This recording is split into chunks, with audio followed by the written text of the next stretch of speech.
previous session, the 240th, it was very stressful.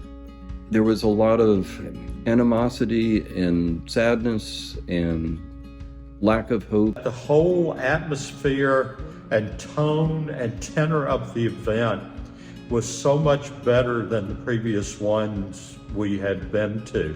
The atmosphere was much more friendly and relaxed.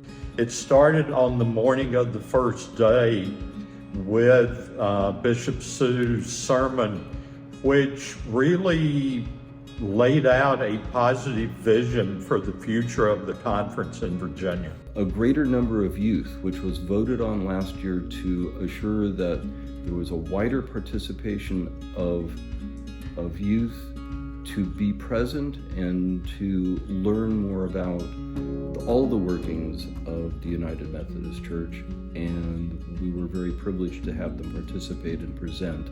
So this session was much more hopeful. I enjoyed participating because I feel that it's important to know what's going on in the church and why. I think one of the clearest signs is our willingness to change.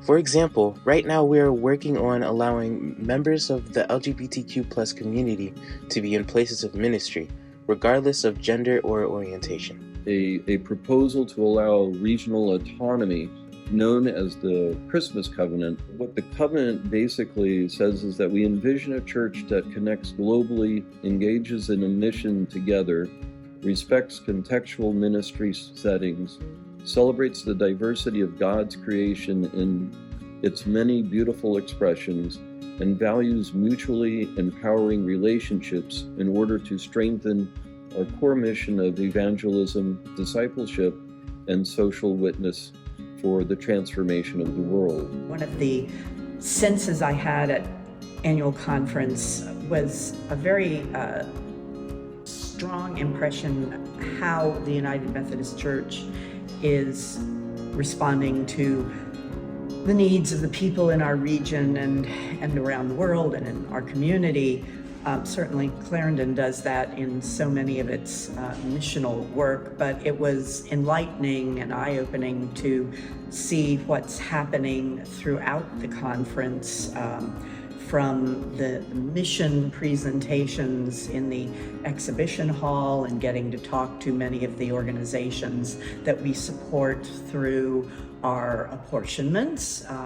That was especially useful to me because we don't often understand what are apportionments. Well, our apportionments are enabling the Methodist Church, United Methodist Church, to do so much for so many people across so many organizations and platforms and environments that it was really heartening to see what our church is doing. I really like this bishop. She knows how to run a meeting.